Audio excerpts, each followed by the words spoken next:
The galaxy had known war for millennia, but never like this. For centuries, the Zarketh Dominion held the crown of conquest. They burned worlds into silence, crushed rebellions with a flick of their metallic claws, and wiped out entire species in the name of order. Other alien civilizations either knelt or vanished. War wasn't just their tool, it was their culture, their identity. They believed no race could match their precision, brutality, or technological superiority. Then came humans. At first, they were dismissed. Primitive, fragile, divided. The Zarketh didn't see a threat in a planet that had only recently begun to reach beyond its own moon.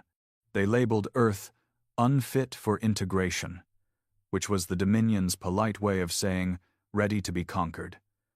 The invasion was scheduled, routine. It wasn't even considered a high-priority operation. And yet, something went wrong. Scouts sent to observe Earth never returned. Probes were intercepted and dismantled mid-air.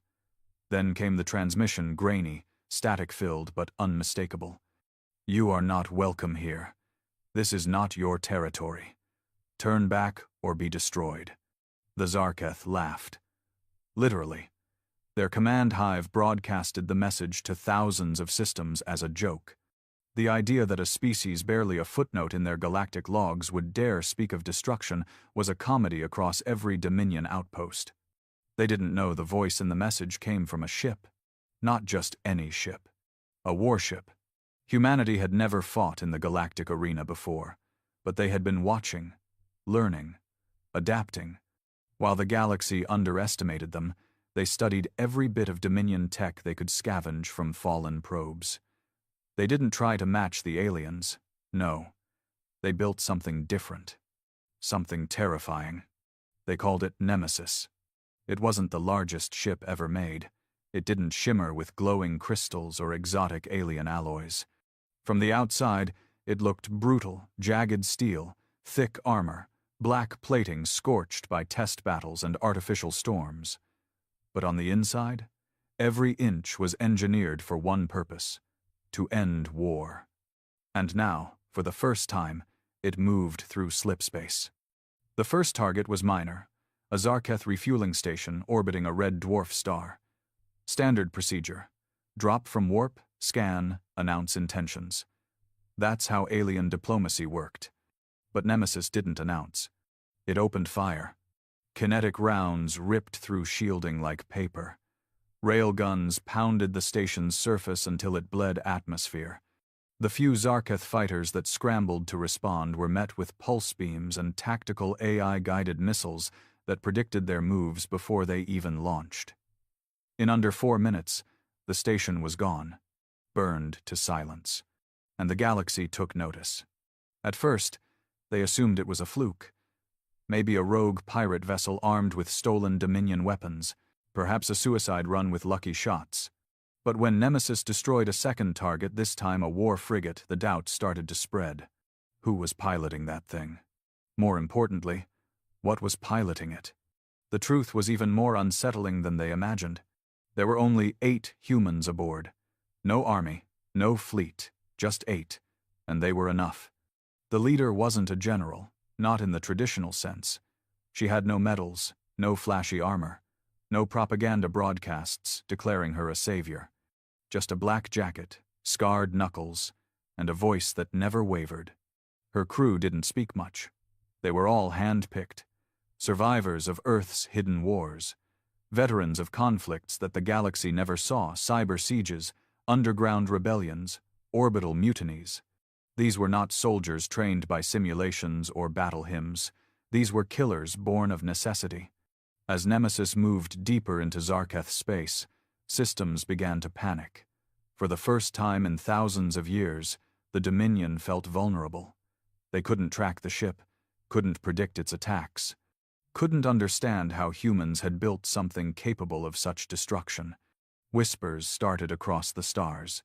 They called it the Ghost Ship, the Doom Vessel, the Human Curse. And yet, Earth said nothing. No declaration of war. No alliances. No demand for territory. just silence. Because Nemesis wasn't sent to negotiate. It was sent to teach a lesson. That for all their pride, all their war-born glory, the Zarketh had made a fatal mistake. They had underestimated the one species that never stopped preparing for war even during peace. And the worst part? This was just the beginning. Zarketh Prime was trembling. Not the planet itself, it remained motionless, regal, the center of an empire, but the silence around it was not one of peace. It was fear. System-wide transmissions were being jammed, encrypted, and looped. Entire war councils had locked themselves behind magnetic doors, poring over the few recordings they had of the human ship. The same 3 minutes of terror played over and over in command rooms. A black ship descending from slipspace. No formal broadcast, no diplomatic hail, just a ripple in gravity, and then fire. Explosions. A dozen Dominion destroyers turned into burning fragments. The only voice caught during the chaos wasn't Zarketh at all, it was human. A woman's voice. If you think war is your birthright, then you were born to die. That line alone had been translated into over 400 dialects across the galaxy within a day. She had no name, no rank, just the voice. Calm, cold, surgical. The voice of someone who didn't fear retaliation because she had already considered every move 10 steps ahead. In every high council across Dominion-controlled space, generals raged. They screamed about retaliation, about fleet formations and massive deployments. They quoted protocol, honor, and the sacred codes of conquest. But behind their bellowing, every eye was fixed on a single, unspoken truth. They didn't know where Nemesis was now. Every Dominion ship sent to track it vanished. No debris, no distress call, just gone. One captain sent a final encrypted message before he disappeared. We were wrong. They're not playing by rules. This ship, it learns, it studies. Every time we think we've seen its tactic, it uses something else. It's like fighting a ghost that remembers every fight. That was the moment the fear became more than whispers. It became policy. Entire planets began evacuating key military leaders. Zarketh academies halted recruitment drives. Frontier zones were declared black sectors, abandoned until further notice. The Dominion was contracting inward, suffocating under its own fear. But the humans aboard Nemesis? They didn't care about fear. They cared about precision. Every mission was pre-planned, not in the traditional sense with orders or target lists. No, their version of planning was personal. Each member of the crew picked their own targets. Every assault was a calculated message.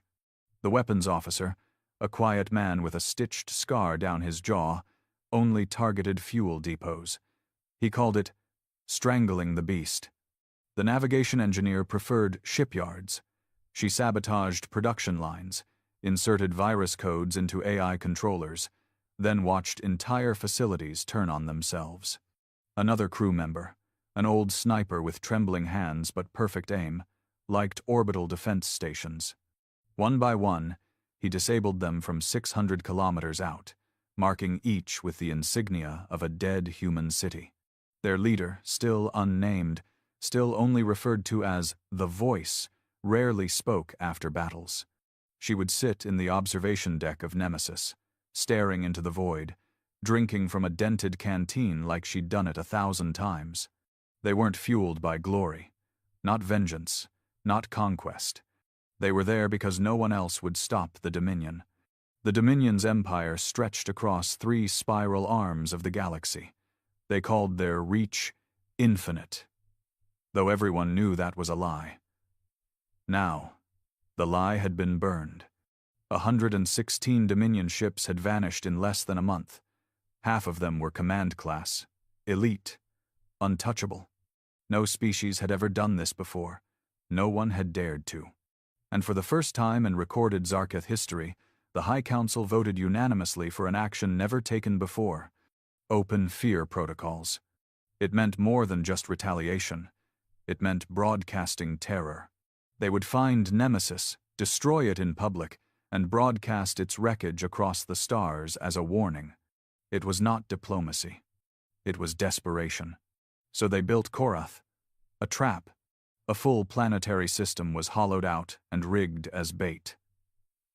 Dead systems were populated with synthetic life to simulate civilian activity. The Dominion fed false intelligence into fringe communication channels, hoping humans would intercept them. The bait? A fake message from a surviving Earth colony. We're stranded. Coordinates 18.1 by -92.6. If you hear this, please respond. We're not safe. It was cruel, cold, but effective. Because humans, real humans, would never ignore that message. The crew of Nemesis didn't speak when the signal came in. It appeared on their screen with blinking coordinates and the static hum of desperation. The kind of signal no AI could fake completely. The kind of fear only a real voice could hold. They all stared at it for a long time. The leader didn't say a word. Then she nodded. They jumped. When Nemesis emerged from slipspace, they didn't drop shields. They didn't raise weapons. Not immediately. They scanned. The colony looked real. A moon outpost orbiting a gas giant. Hab pods. Weak atmospheric stabilizers. No sign of major life forms. They dropped a probe. The results returned within seconds. Fake. Too fake. The air was sterile. The soil, untouched. Every transmission from the surface was looped, pre-recorded. It wasn't even a good fake. It was lazy. The weapons officer muttered, "They didn't think we'd notice." The leader finally spoke. "They didn't care if we did." She turned toward the pilot, a woman with cybernetic eyes and nerves of steel. "Shields up. Lock onto anything with a heat signature. Prepare for ambush." And right on cue, space tore open. 50 Dominion ships. They erupted from behind the nearby moon, slipping from phase space in perfect formation. A wall of death. "Orders, Captain?" the pilot asked. The leader's voice didn't shake. "Let them think we're scared." Nemesis began drifting just slightly. Like a wounded ship, engines sputtering, power readings flickering. Every scanner on the Dominion fleet lit up with confirmation. Target ship damaged, shields weak, minimal energy output. The Dominion didn't question it. Arrogance was their legacy. They advanced. The closest 3 ships moved in formation, locking tractor beams to capture the vessel intact. And then Nemesis showed its teeth. The pulse detonation was timed down to the microsecond. As the beams locked, the ship's power surged to full, releasing a spherical EMP burst that fried the tractor systems and temporarily blinded their sensors. In that flash of confusion, Nemesis pivoted. 2 railguns rotated into position and fired at once. Not at the fleet, at the moon behind them. The hollowed structure ruptured. A chain of explosions followed ignition chambers, fuel caches, seismic destabilizers, all rigged by the Dominion itself. The entire plan backfired. The moon tore open like a ripe fruit, flinging molten debris and radiation into the advancing ships. 6 were instantly destroyed. 9 more collided trying to flee. And then Nemesis vanished. No flashy exit, just a silent jump into dark space. Back on Zarketh Prime, the transmission from Korath ended abruptly. The council room sat in silence. One admiral, shaking, finally muttered, "We lost a fleet." The others didn't respond. They knew it was worse than that. They had sent the strongest trap they could build. And not only had it failed, it had been used against them. That was the moment the Dominion stopped trying to hunt Nemesis. They started hiding from it. But the humans weren't done. They began leaving messages. Every time a Dominion base was destroyed, a single signal was broadcast, just one line. "This is for the forgotten, for the broken, for the burned." Some believed it referred to Earth's long-hidden war crimes committed by the Dominion centuries ago, mass sterilizations, slave colonies, erased records. Some thought it was deeper, personal. But no one knew for sure, not even the crew. because their leader had never explained why she fought. She simply did. And as their legend grew, other alien races began to take notice. Not enemies. Witnesses. Whispers spread of a ship that defied war. Of humans who didn't conquer but punished those who did. Of a vessel that struck with surgical vengeance, then vanished without a trace. Some called Nemesis a myth, others called it a prophecy. And yet, for the Dominion, it was a curse made real. Because as long as Nemesis existed, the Zarketh would never sleep peacefully again. Every fleet launch came with hesitation. Every broadcast carried dread. Because somewhere, in the dark between stars, a single human warship still hunted them, and it would not stop. Not until the last war was burned from their bones. In the weeks that followed the Korath trap, the Zarketh Dominion collapsed inward like a dying star. It wasn't just the loss of ships or failed ambushes. That kind of loss could be measured, replaced. They'd endured worse in the past. But this was different. They were being studied. Every attack now felt personal. Calculated. Not random destruction, but dissection. Nemesis didn't just hit military targets anymore, it exposed weaknesses. Supply lines, command hubs, propaganda centers. The very arteries of the Empire were being severed one by one. The Dominion's war machine ran on structure, control, and the illusion of invincibility. But now, the image was shattered. Every soldier that boarded a ship did so knowing they might not return. Not because they'd lose in battle, but because they might never even see their attacker. The humans never stayed in one place long enough for counterstrikes. And so, paranoia spread faster than war ever had. On outposts along the frontier, Zarketh commanders began turning on each other. Accusations of betrayal, cowardice, or collaboration with the humans became excuses for purges. Loyal soldiers were executed for imagined slights. Civilian transports were grounded. Entire sectors were locked down with no explanation. The Dominion's once mighty structure was now feeding on itself. And still, Nemesis moved. From system to system, they carved a slow, quiet path. They weren't conquering planets or demanding surrender. They didn't speak to the press. They didn't claim territory. They burned symbols. On a military archive world called Mevrak 9, they dropped out of slipspace and deployed a single satellite into orbit. The satellite transmitted a signal that penetrated every comms channel, playing a visual loop. A Zarketh scientist, standing over the body of a human child. Needles, wires, a cold surgical table. Footage, long buried, long denied. The camera panned slowly as voices in the background laughed, took notes, and walked away. The footage ended with a message. We didn't forget. Mevrak 9's surface burned 6 minutes later. There were no survivors. The Dominion tried to deny it. They called it fabricated, AI-generated lies. But among the fringe colonies, among the alien species under Zarketh control, people started whispering differently. What if the humans weren't monsters? What if they were punishing them?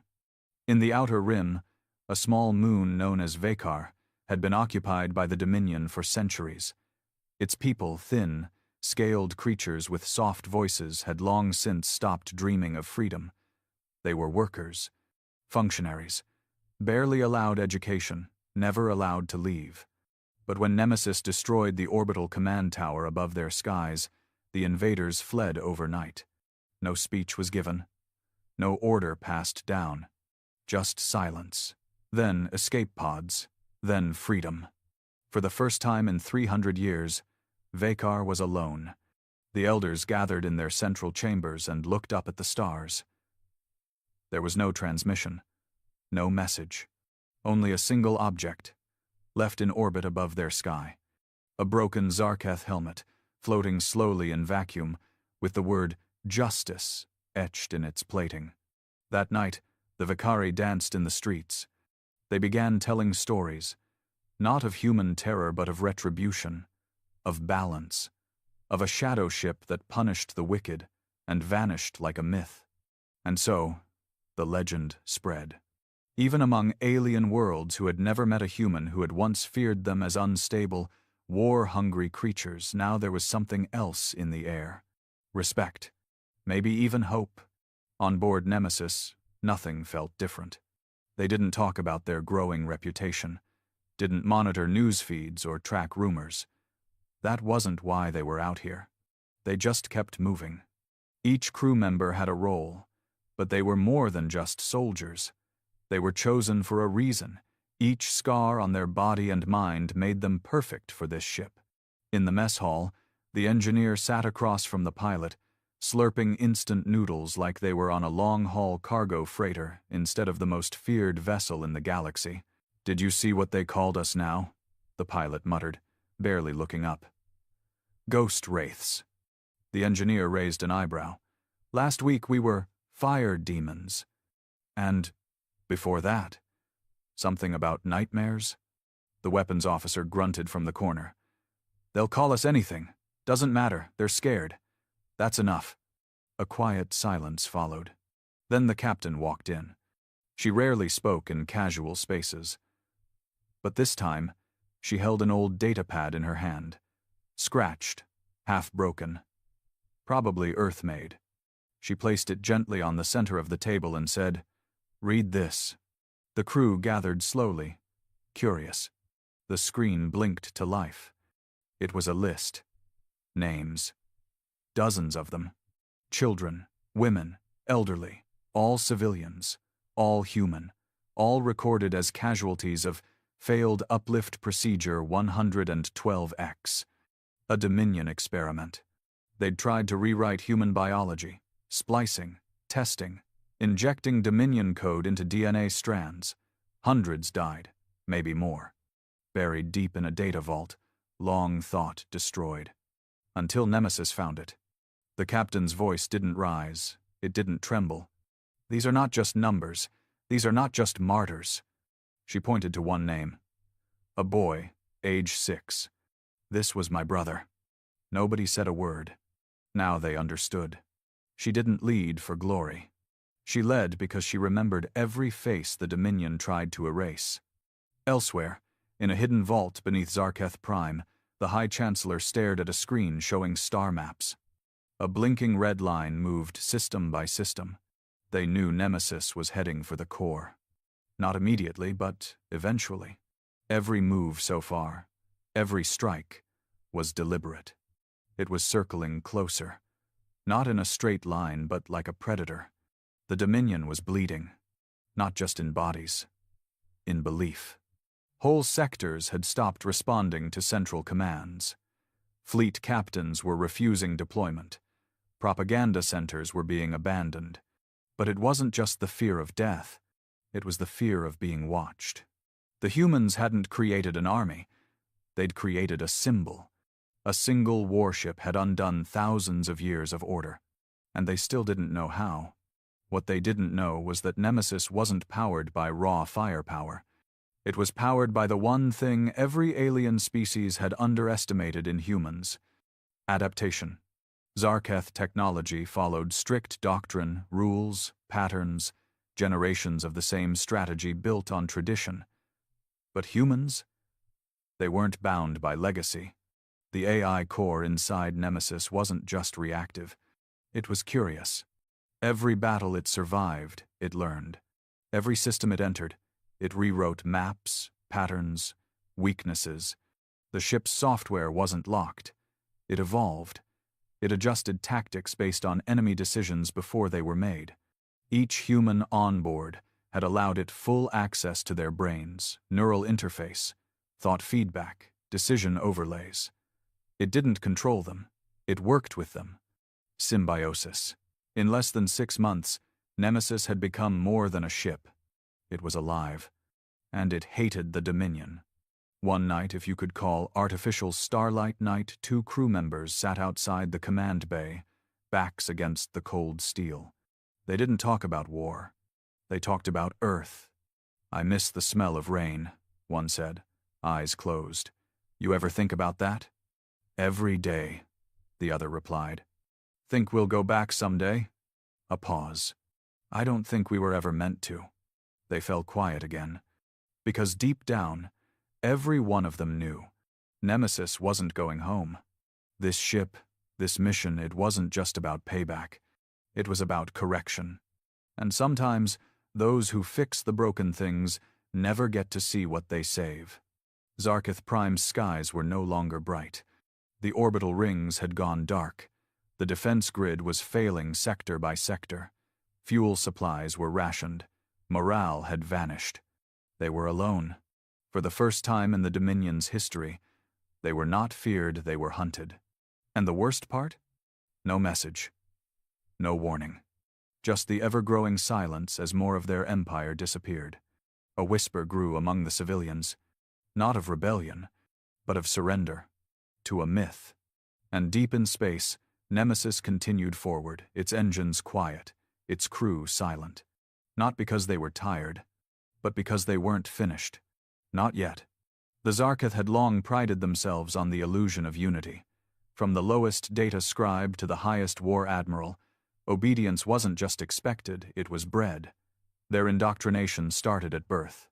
Loyalty was encoded into their language, their education, their architecture. Even their ships followed symmetrical, hierarchical design patterns that mimicked their chain of command. But loyalty was a fragile thing when faced with fear. And fear had a new name now: Nemesis. The Dominion once thought of humans as savages, technologically backward, emotionally unstable, irrational. That mistake had cost them over 600 ships and 19 fortified colonies in 4 months. But the real damage couldn't be measured in wreckage. It was in the silence, spreading across the stars. Entire sectors had gone dark, not because Nemesis had attacked them, but because their own commanders had cut communications. Some out of paranoia. Others because they were hiding. Desertions were becoming common. Zarketh soldiers would abandon their posts in the middle of the night. Some took shuttles and fled to the unregulated fringe systems. Others simply walked into space and never returned. There were even whispers, mad, desperate rumors that some defectors had tried to contact the humans, to join them. The Dominion officially denied this, of course. Publicly, they claimed the defectors had been captured and cleansed. Privately, no one knew. What they did know was this: every system that experienced a Nemesis sighting soon became a ghost town. On board Nemesis, the captain stared at a rotating star map. Not holographic, not fancy, just a digital display, grainy and efficient. She preferred it that way. Lines of red crisscrossed across the screen, markings, notes, patterns. Not military routes, cultural routes. She was mapping not the Dominion's military reach, but its control systems. The propaganda satellites, the schools that rewrote history, the religious institutions that declared the Zarketh bloodline divine, the broadcasting towers that pumped out obedience through rituals and ancient codes. Destroying ships wasn't enough. To kill the Dominion, you had to kill the idea of the Dominion. The crew gathered around her in silence. "We hit the mind next," she said finally. "Not the muscle. The heart's already rotting." The engineer nodded. "Target?" She pointed to the red mark on the display. Varnak Central Memory Core, a planet-sized archive buried deep under ice and rock. It wasn't a command center. It wasn't defended like a fortress. But it was sacred.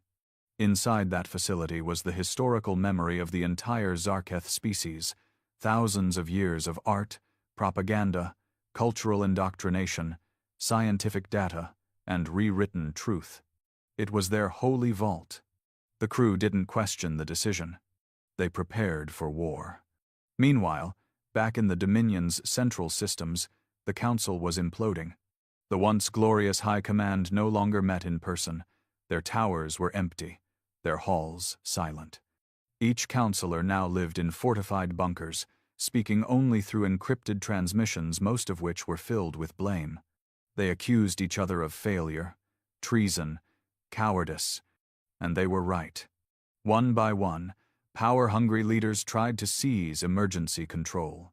They activated old AI war protocols, restarted sleeper fleets built during past rebellions, ordered assassinations, tortured their own advisors, hoping to find human sympathizers. But it didn't matter, because none of them could find Nemesis.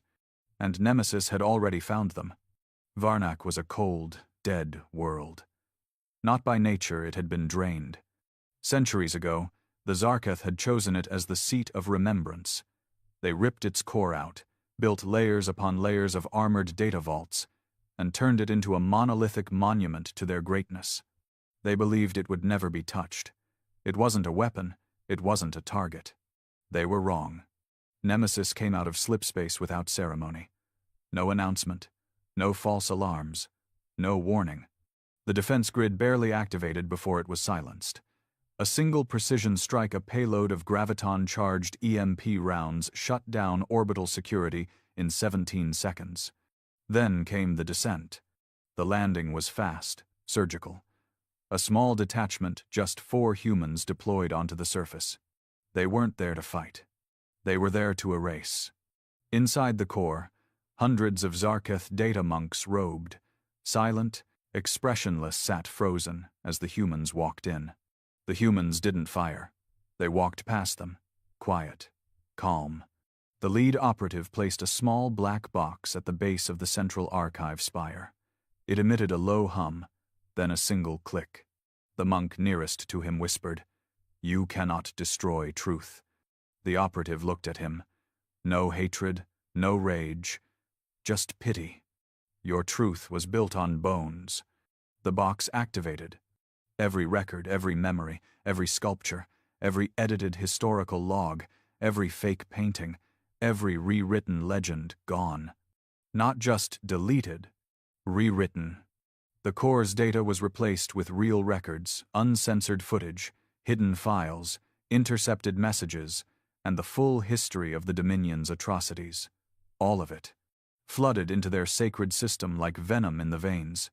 Within minutes, the Zarketh galaxy-wide education system went into meltdown. Children learning about the great rise of Zarketh civilization were shown footage of mass burn pits. Priests preaching about divine superiority found their sermons replaced with data logs of forced sterilization and medical torture on hundreds of alien worlds. Museums shut down, news channels blacked out, propaganda programs were flooded with reality. And at the center of it all, one symbol was displayed over every screen, a jagged black silhouette of Nemesis, and beneath it, the words, "We remember what you buried." The Dominion didn't respond for 5 days. They were paralyzed. They didn't just lose a battle, they lost control of narrative. It was the one thing they had held longer than anything else, longer than any war, longer than any territory. And now, their own people were turning. On dozens of planets, riots broke out. Statues were torn down. Zarketh civilians began questioning everything. Whole garrisons laid down their arms. There was no central order behind it. Just doubt. That was all Nemesis ever needed to spread doubt. In a secure chamber beneath the surface of a Dominion capital moon, the last loyal fleet commander knelt before the High Chancellor. His armor was dented, his eyes bloodshot. He hadn't slept in 4 days. He trembled as he spoke. "They are not here to win a war," he said. "They are here to erase us." The Chancellor snarled. "Then we strike Earth. Now. We glass their planet. Burn their oceans. Show them what fear is." The commander looked up slowly. He whispered, "We don't know where Earth is." A silence thicker than death filled the chamber. They had lost access to the human coordinates. Every probe sent toward Sol had been intercepted. Their cartography maps had been overwritten by Nemesis's cyber attacks. They could no longer find the cradle of humanity. Even if they wanted to strike back, they couldn't. Nemesis had done more than attack their fleets. It had cut them off from their revenge. Now they were truly alone. Elsewhere, Nemesis hovered in the void between stars. The crew sat together, quietly watching as news feeds came in, not Dominion broadcasts, but intercepted footage from liberated colonies, now free to speak. They watched a child from the Vicari species paint the Nemesis silhouette on a wall, then salute it. They watched a group of defected alien engineers rebuild a transmitter, now broadcasting the truth about Dominion war crimes. They watched change. The weapons officer lit a cigarette, exhaled, and muttered, "I never thought I'd see this." The engineer whispered, "They're rising." The captain didn't speak. She just stared at the stars. Eyes narrowed. "We're not finished," she said. The pilot turned. "Where to next?" She pointed to the farthest point on the map, Zarketh Prime. The core. The heart. The birthplace of the Empire. They all stared. It was a death sentence. A planetary fortress. The last stronghold of the Dominion, armored to the core, defended by their remaining elite fleets, and the place where the Dominion had begun its 1,000-year reign. The pilot said nothing. She just smiled. "Let's end this. Zarketh Prime. The heart of the Dominion. A planet not just protected by fleets and guns, but by fear, myths, and centuries of calculated control. Orbiting the violet giant hung more than just warships. There were rings of living satellites, hollowed-out moons turned into intelligence nodes. Every scrap of metal was layered with quantum shields and plasma arrays. Anything that drifted too close was immediately turned to ash. This wasn't just their capital. It was their pride. Their arrogance given form. And Nemesis was headed straight for it. There was no element of surprise anymore. The galaxy knew. A dozen species watched through illegal channels, hiding behind encryption layers and broken Dominion sensors, waiting. Not because they thought Nemesis would win, but because they hoped. Inside the war room aboard Nemesis, the crew stood around the projection table. A single 3D image rotated in silence, Zarketh Prime, and its defensive net. The engineer was the first to speak. "Any direct jump to orbit gets us shredded in seconds. We'll be vapor before we're even seen." The weapons officer added, "The defense ring's adaptive. AI run. Rotating frequencies. Last I checked, they've still got 6 Dreadnought-class flagships circling the pole." The pilot frowned. "And ground-based interceptors, too. Launch windows are random. They don't even follow a pattern anymore. Paranoia's got them punching shadows." Everyone turned to the captain. She just stared at the image. Then finally, she spoke. "Good." They blinked. Let them panic. Let them burn fuel trying to shoot ghosts. Her hand tapped a blinking point on the map. Vector 17C, a dead orbital sector above the planet's southern hemisphere. It had been left offline since the early expansion days, a flaw in their confidence. Too small to matter, too far from the political towers. Overlooked. We jump there. No weapons, no broadcast. Silent drop. We get in under the net. The others exchanged looks. That route was close to suicidal.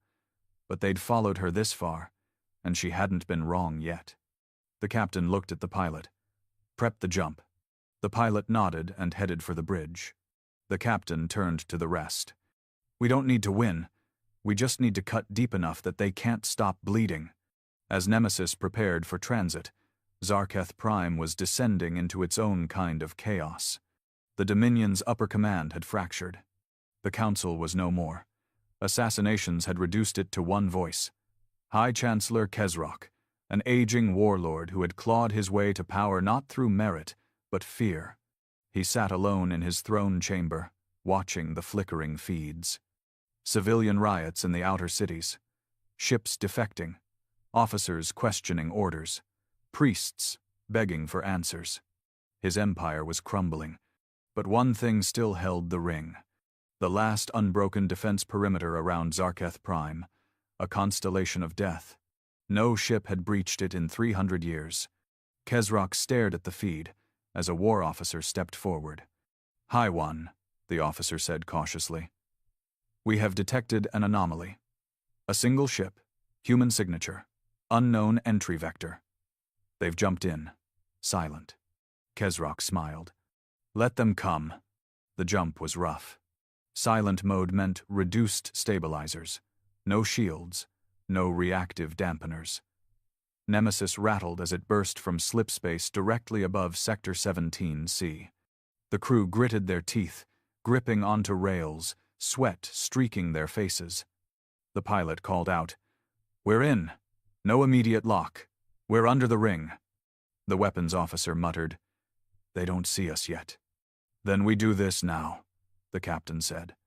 Nemesis broke through the clouds like a falling meteor, descending toward the lower orbit layers of Zarketh Prime. Below, the capital continent stretched wide, a spiral of towering spires, artificial islands, and layered citadels. The Dominion's history was written into the concrete, but they had never imagined that history would come home to haunt them. As the ship plunged lower, alarms began to echo across the capital. At first, scattered, then synchronized. Target locks initiated, defense towers rotated, dreadnoughts scrambled. But it was too late. Nemesis had broken the veil. The first strike didn't come from outside. It came from within. The AI core of Nemesis, synced with Dominion frequencies through hijacked data nodes from previous raids, activated a virus, one that had been written months ago, crafted specifically for this moment, buried in the Dominion's own code. A signal pulsed. Across Zarketh Prime, the automated turret systems turned and began targeting their own support fleets. Sky towers blacked out. Elevators stopped midair. Doors locked commanders inside their bunkers. It wasn't a weapon assault. It was system collapse. Then came the first blast. A kinetic strike from Nemesis's spine cannon tore through one of the orbital command domes, cracking its fusion core and lighting up the night with artificial dawn. Zarketh's skies turned red. In the war chamber, High Chancellor Kesrock screamed into a comms panel. "Return fire." "We can't, High One," came the reply. "They've disabled our targeting arrays. The virus sits inside our own defense net." He struck his console with a trembling claw. "Then send everything. Scramble the fleets. Bring them down with their ship if you have to." But even as he shouted, Nemesis continued its descent. They weren't staying in orbit. They were landing. The ship touched down in the ruins of an abandoned courtyard, once used for victory parades. Its steel belly opened with a hiss. The crew emerged. No fanfare, no banners, just shadows and war-quiet breath. Each wore matte black armor, no symbols, no rank. Just purpose. The captain led them across the stone courtyard. Above them, the sky raged with incoming Dominion fighters, scrambled too late. Below them, the Tower of Dominion stood the Palace of Power, untouched for centuries. This would be the last time it stood. Inside the tower, guards fled. Not because of orders, but because of fear. They had grown up hearing stories of the humans. Primitive, pathetic, beatable. But the ones now walking through the smoke and steel? They weren't stories. They were the reckoning.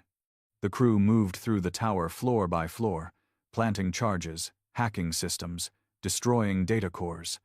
Each room was sterilized. Not with fire, but with truth. Every hallway broadcasted the footage from the erased colonies. The faces of the dead. The names once removed from history. Zarketh officers, once proud and decorated, now curled in corners, whispering apologies to no one. Then came the final chamber. The captain entered alone. Inside, Kesrock stood before a massive window, watching the burning sky. He didn't turn. "I suppose this is the end," he muttered. The captain said nothing. He glanced over his shoulder. "Do you know what we were trying to do?" She stepped forward. "You were trying to become gods." He chuckled, tired and bitter. "We were trying to protect the future. You humans, your chaos, emotion, rebellion. We wanted to bring order." She stared at him. "You brought graves." Kesrock exhaled. "You can kill me. You can burn this tower. But you can't kill an empire." She raised a small device. "You already did." The charges blew. The Tower of Dominion collapsed in on itself, the top half crumbling into ash as the screams of centuries were silenced in fire and stone. Nemesis didn't stay. The moment their mission was done, the crew retreated through side alleys, slipping back into their ship before the fleet could react. The sky was chaos now. Dominion dreadnoughts were firing blindly. Whole districts were igniting. Civilians were tearing down the statues with their bare hands. The spell had broken. As Nemesis lifted off, the captain stood at the viewing window. The tower was gone, the palace reduced to rubble. The symbol of Zarketh power shattered. Behind her, the weapons officer whispered, "We actually did it." She didn't smile. She just said, "Not yet." The pilot turned in her seat. "Where to now?" The captain looked back at the planet, at the broken skyline, the flames licking the heavens. Then she looked forward. There are still other empires watching. She walked to the command chair, sat down. "Let them know. This is what happens when you build power on bones." Zarketh Prime burned for 7 days. Not from orbital bombardment. Not from total annihilation. But from something far worse in the Dominion's eyes. Revelation. Every lie they had told collapsed with the Tower of Dominion. The world's skyline, once a jagged parade of power, was now broken. Half the orbital ring hung in twisted ruins, lighting the night skies with debris trails. Fires roared across the upper city districts, fed not by bombs but by riots. Every broadcast station had been hijacked. Every statue, every monument, every carved scripture praising Zarketh's superiority pulled down by the hands of the very civilians raised to worship them. The footage from Nemesis played on loop across all sectors. The captain's voice, brief, calm, and cold, was now immortalized. "This is not justice. This is memory. This is what happens when the forgotten return." It wasn't a war cry. It was a eulogy. And in the aftermath, across the galaxy, silence followed. But not for long. On the edge of the Drascat cluster, a sentient insectoid species, the Thrakes, gathered in stunned silence. For nearly 200 years, they had served as one of the Zarketh's auxiliary workforces.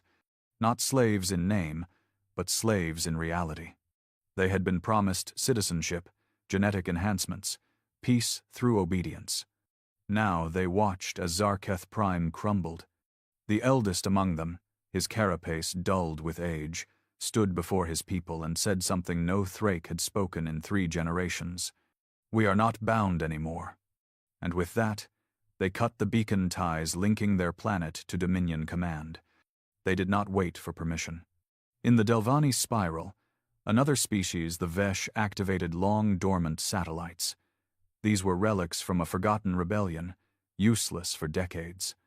Until now. With the Dominion distracted, the Vesh rearmed.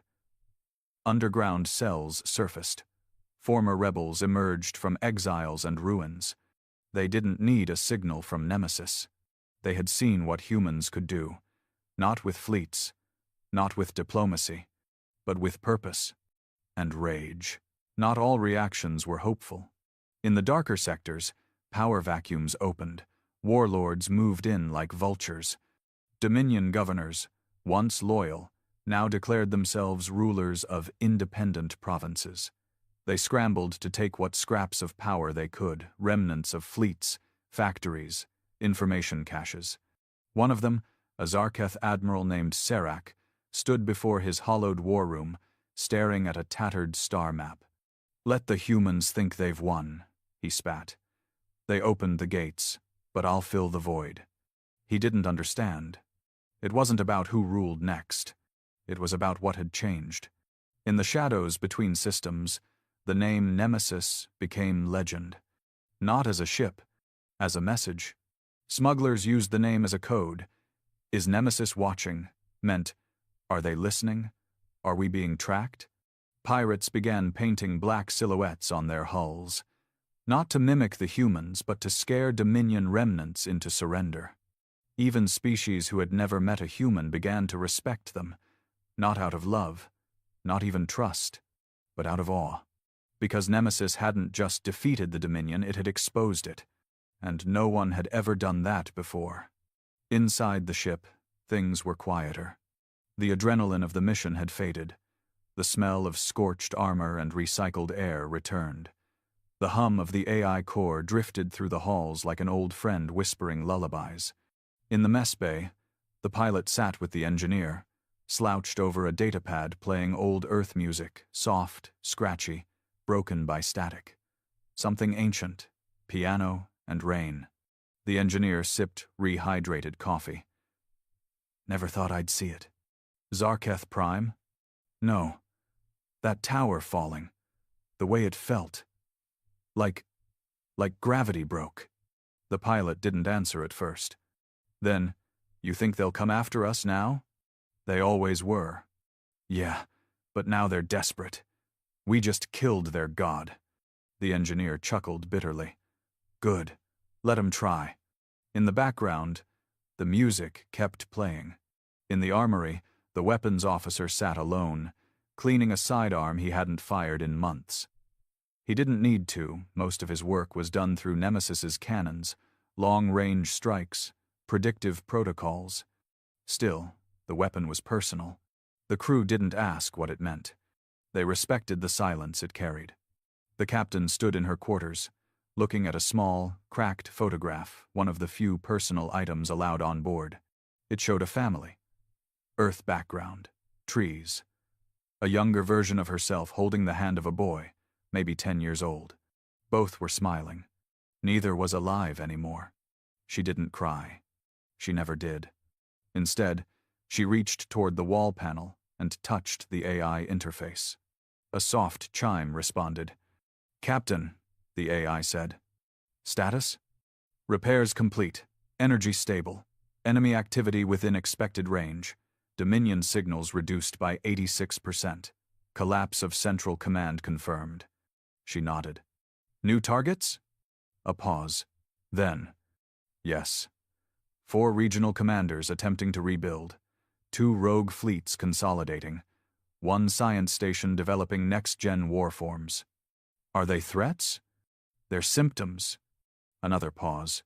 Then the AI said something unexpected. Would you like to stop, Captain? She didn't answer right away. Outside her window, the stars stretched cold, uncaring, infinite. She whispered, We started this because no one else could. Correct. But now everyone's watching. Everyone knows. Yes. So maybe we don't need to finish it alone. The AI paused, processing.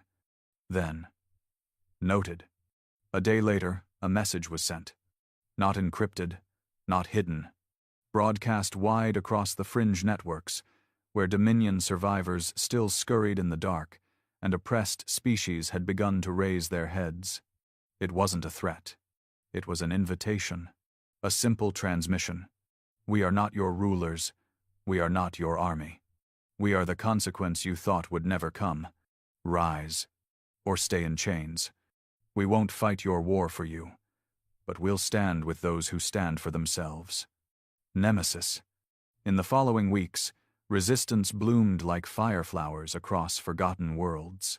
The Vesh Council formally declared independence and seized 3 Dominion weapons facilities. The Thrakes took over a border station and turned it into a refugee hub. An unaligned species called the Harakai sent a message to Nemesis. We believed power made truth. Now we see you've flipped that. You gave us something we didn't know we still had, a reason. And all across the stars, a new term emerged. Post-Dominion era. No treaties. No official surrender. Just broken chains and open eyes. But not all were free. In the deep black, beyond the known sectors, something else stirred. The Dominion had secrets buried far from their core systems. Experiments, weapon labs, things too dangerous to be used during peacetime even for them. And now that peace was gone. One of these labs, codenamed Krethos, came back online. Inside it, a being awoke. Not entirely organic, not fully machine. Built from scraps of dozens of conquered species, designed for a single purpose: to survive humans. Its mind was filled with simulated battles. Its nerves carried Dominion fire. Its memory banks played back every loss inflicted by Nemesis. It had one objective: hunt the ship, and it had already locked onto their signature. Back aboard Nemesis, the captain stood in the central viewing bay as the crew gathered. "We don't know what's next," she said, "but we do know we've made them afraid." The pilot spoke first. "Afraid enemies are dangerous. Terrified ones are worse," the engineer added. The weapons officer cracked his neck. "Let 'em come." The captain looked at them. "We didn't come out here to be heroes. And we're not trying to be saviors." She looked down at the stars. "We're a reminder." They stood in silence, watching space drift by. Waiting. Ready. The galaxy had shifted. Where once there was fear, now there was resistance. The Dominion had not officially fallen. There were no signed treaties, no parades, no declarations, but its hold had fractured. Dozens of systems had gone silent, not because they were destroyed, but because they were finally free. On worlds like Vekar, the skies no longer carried the scent of fuel burn and conquest. Children painted on walls with bare fingers, carving human symbols into cracked stone. Nemesis was not worshipped. It was remembered. The ship had become legend. Not just among humans, but among the shattered, scarred, and surviving. But legends never stay untouched. Because somewhere deep in the void, far from the noise of the reborn galaxy, something was moving. Krithos was a dead moon. That's what the Dominion had called it. That's what the records said. A lifeless rock, off-grid, orbiting a black star in the Zentol fold. But Krithos wasn't dead. It was hidden. Buried beneath miles of synthetic rock and false radiation signatures was a facility so secret even most Dominion warlords hadn't known it existed. It had one purpose: a contingency. A creation built for the moment when everything failed, when humans could no longer be contained by strategy, or fleets, or fire.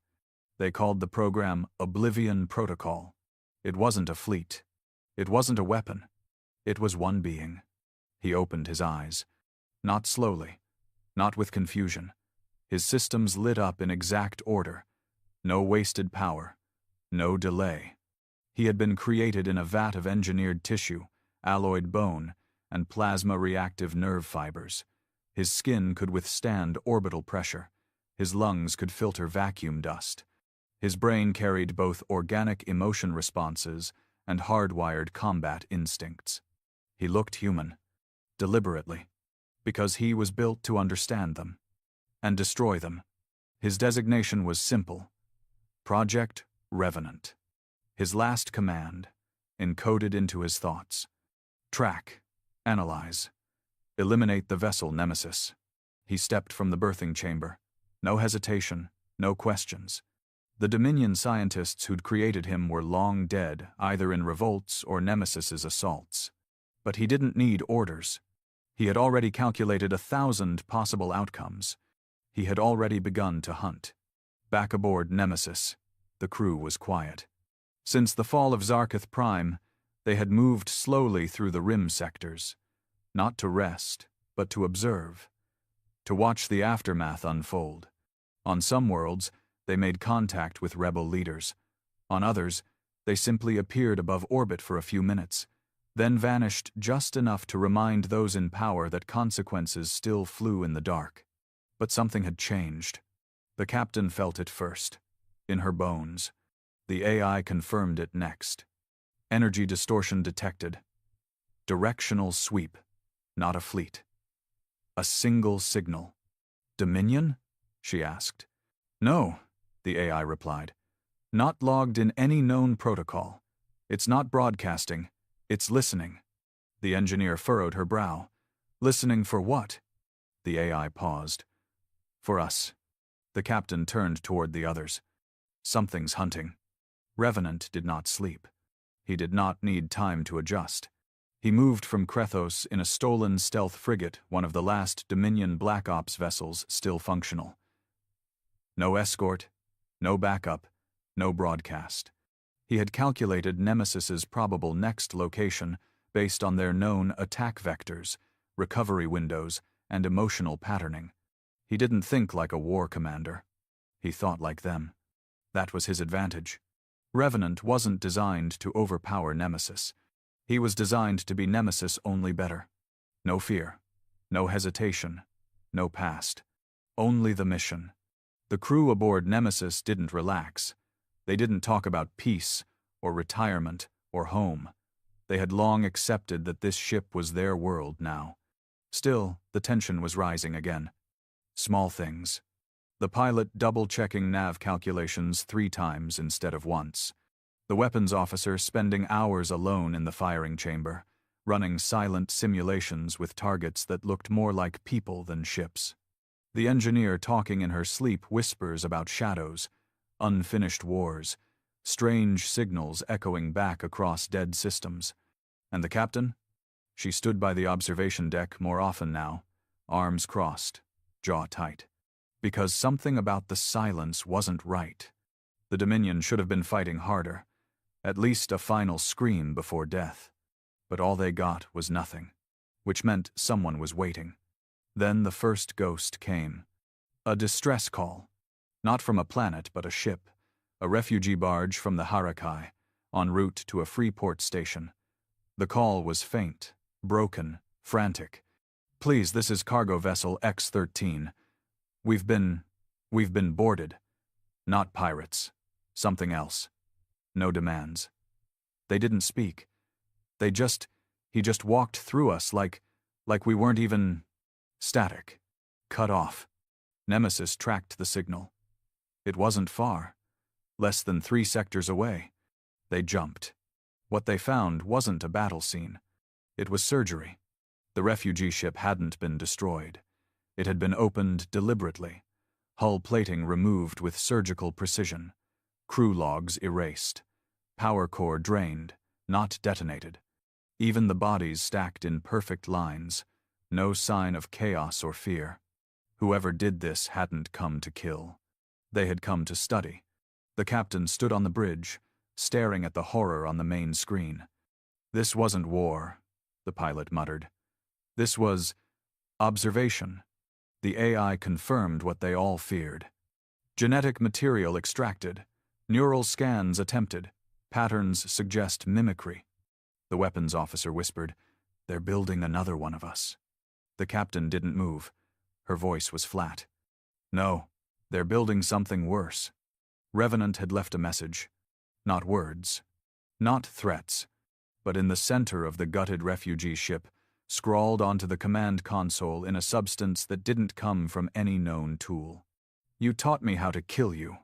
Nemesis didn't retreat. They never had. But they did pause. For the first time in the campaign, the crew held a full lockdown meeting. No ranks. No filters. The engineer said, "This isn't a ship. It's a person." The weapons officer said, "Not a person.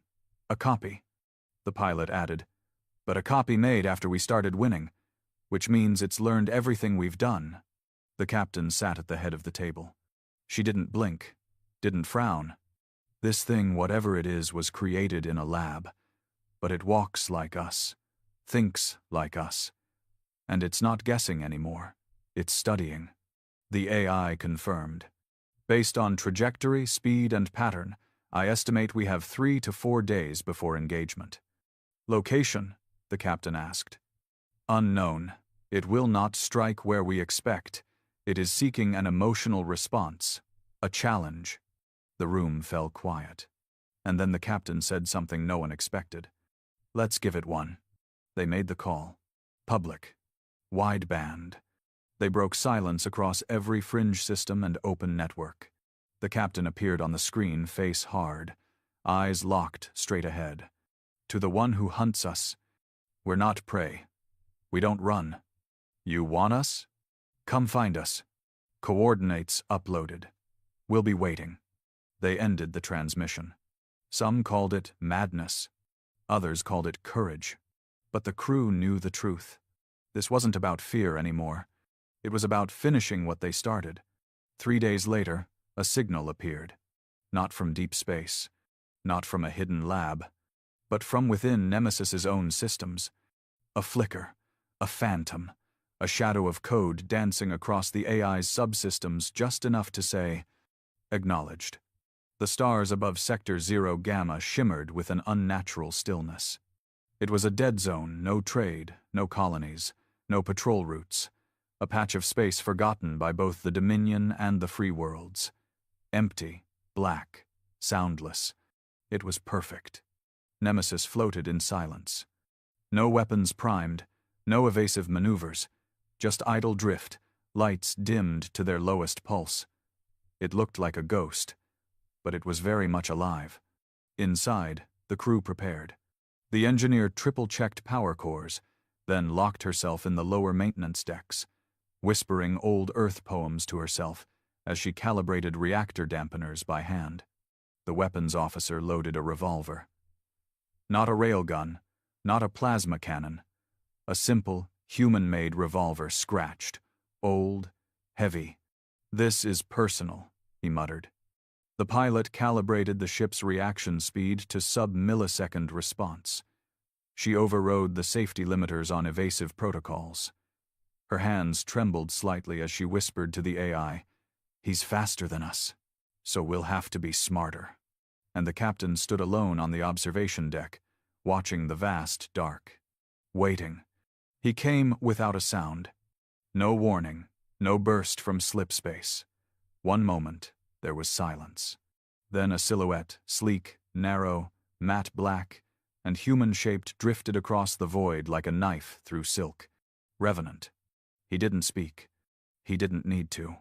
His ship was barely a quarter the size of Nemesis, but it pulsed with stolen energy, engineered human tech fused with Dominion science, a hybrid of war-bred logic and relentless mimicry. He was humanity's reflection in a cracked, blood-streaked mirror. A voice crackled across the bridge. No video, just calm, cold sound. "I have arrived." The captain didn't move. She simply said, "You were built to kill us. I was built to complete you, to perfect your failures, to remove your emotion, your hesitation, your weakness. You think that's what made us win?" A pause. "No. It is what allowed you to survive. That is no longer necessary."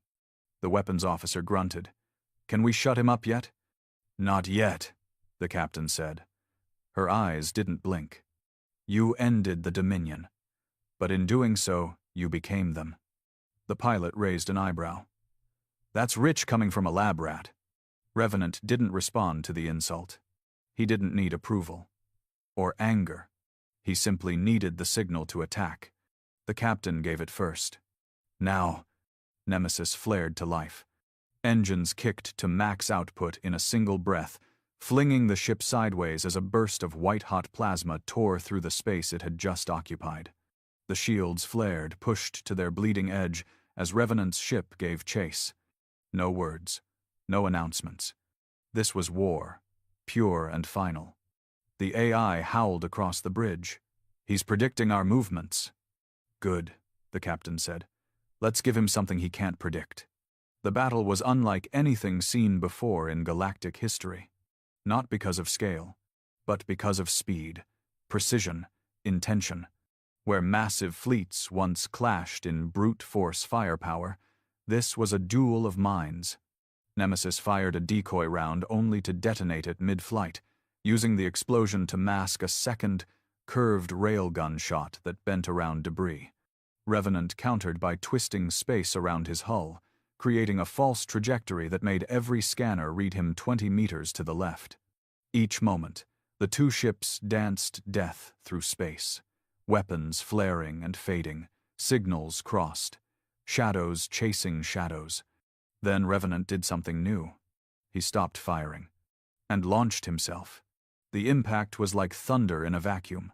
Revenant tore through Nemesis's lower deck with his bare hands, shredding steel, ripping open hatches, moving with unnatural grace.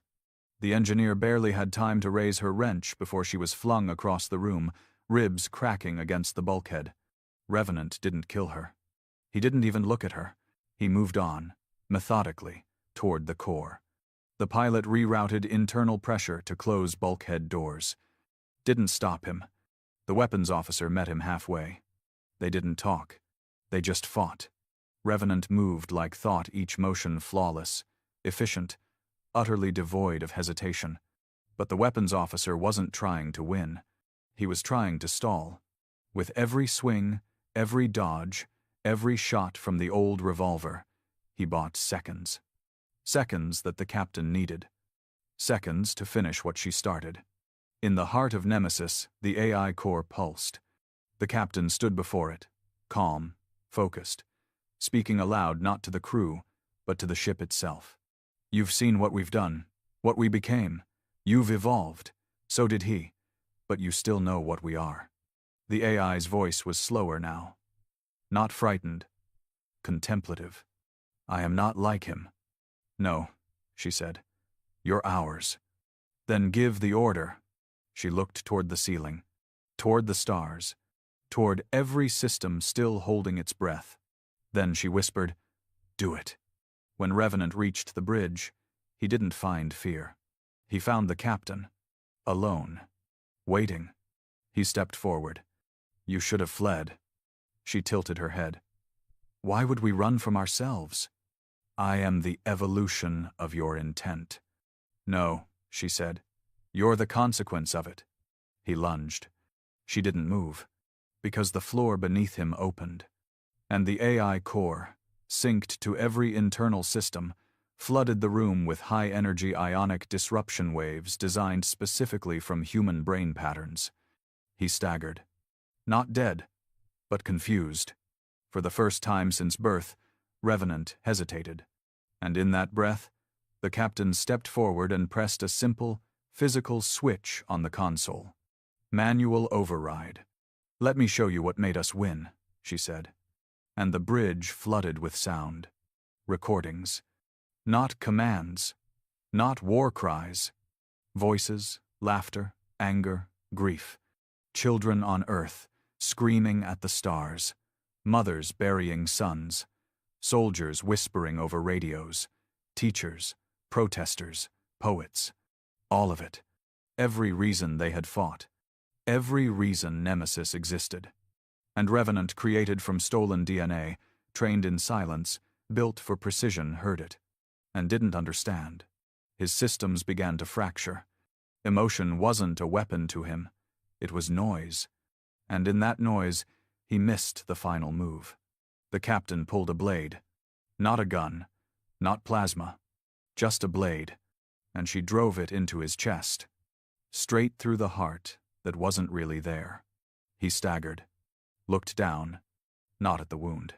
But at the photo she'd placed on the console beside him. Her and her brother. Smiling. Revenant fell. He didn't scream. He didn't ask why. Because deep down, some part of him finally realized he wasn't built to win. He was built to remind them why they fought. Later, as Nemesis drifted in quiet orbit above the dead sector, the crew gathered what was left. The engineer, bruised and limping, helped reroute life support. The pilot cleaned blood from the consoles. The weapons officer, his knuckles broken, sat quietly and reloaded the revolver. The captain stood alone. Again, the AI broke the silence. Revenant's body has been disintegrated. No signal remains. Good, she said. Shall I erase his code from memory? She paused. No, keep it. Why? So we never forget how close we came. Later that night, the crew sat together. No speeches. No declarations. Just silence. Human silence.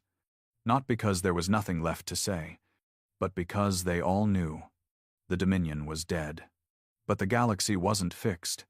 There were still oppressors. Still monsters.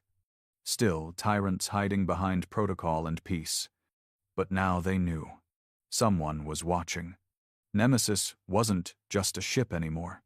It was a shadow in the dark. A whisper. A warning. And across the galaxy, in cities still rebuilding, on worlds still healing, in refugee camps and rebel strongholds, children told stories under the stars. Of the day a single human ship brought an empire to its knees. Of the black silhouette that hunted those who ruled with cruelty. Of the voice that said, "We remember what you buried," and they called it not by name, but by fate, Nemesis.